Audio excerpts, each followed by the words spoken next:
live-action Saturday morning cartoon was directed by Justin Lin and stars everybody from the previous movies with the exception of Paul Walker, and in this movie follows the story of Dom and his crew trying to stop Dom's brother from, I'm guessing, destroying the Earth from a device.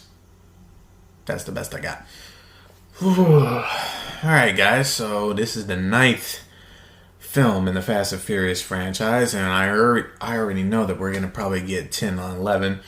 So with F9, this one was directed by Justin Lin. Now, my overall thoughts on the whole Fast and Furious franchise, if there were two things that I could care less about growing up, it's sports and cars. So when I heard that there was a franchise that focused specifically on sports and cars, I was like, nah, I'm good. I think I'll pass. But I think the studio knew that too, because from Fast Forward all the way to this one, they've actually turned into these super dumb, fun action movies, especially when Fast 5 came out. Like Fast 5 and Fast 6 are probably my favorite of the franchise.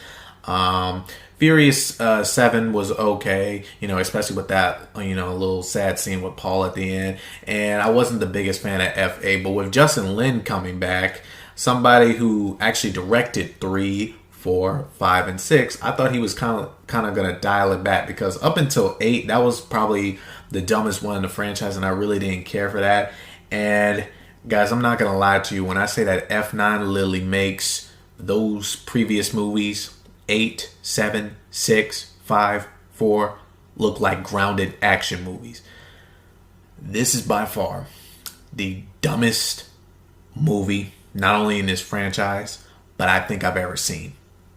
So starting off with the positives of F9, and to be honest, this is really just a given. This is something that they pretty much nailed in all the other movies, is of course the family dynamic and having Dom with Letty and Ludacris and Tyrese's character, all of them having like that good chemistry back and forth. It does make for an overall entertaining watch. I also did like the inclusion of John Cena, and something that I'm going to get into my negatives with him, but I did like the fact that you can really tell that really John Cena is really just having like a blast with this role too. You can tell like he's not necessarily taking the film seriously.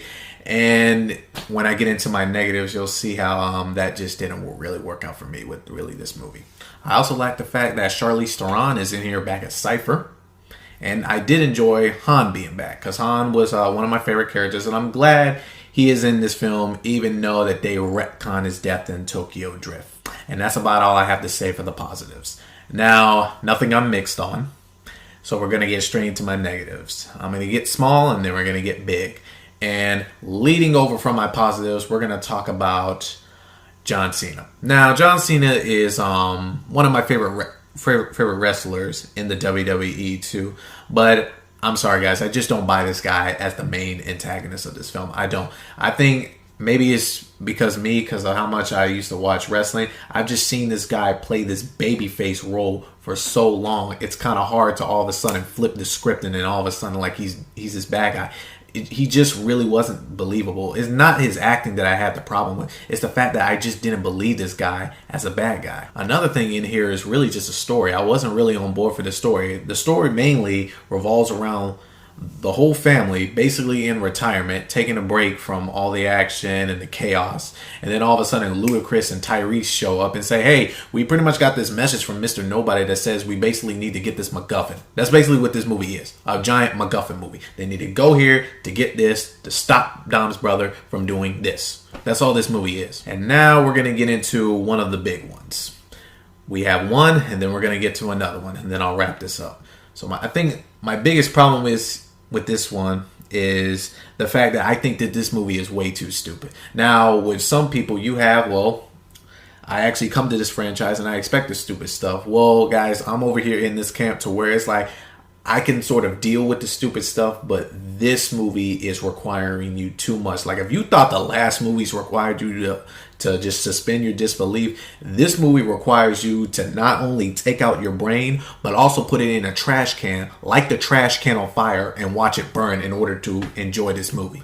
There are so many scenes where I'm just sitting there just like this, watching it, just sitting there, just rolling my eyes. And I'm like, dude, this is way too stupid for me to even believe in it for. They're basically cartoon characters at this point. They're not even whatever Earth they're on is not the Earth here. They're in some alternate reality where physics, laws, and none of that matters. You have scenes in here, like the scene in the trailer with John Cena fighting Vin Diesel, and then his head goes into a wall, and the wall literally busts right over his head, and he doesn't feel another thing. And there's another scene where this guy is towering over John Cena, and then I think one of the little traffic signs busts into his head, and the guy's not even phased from it.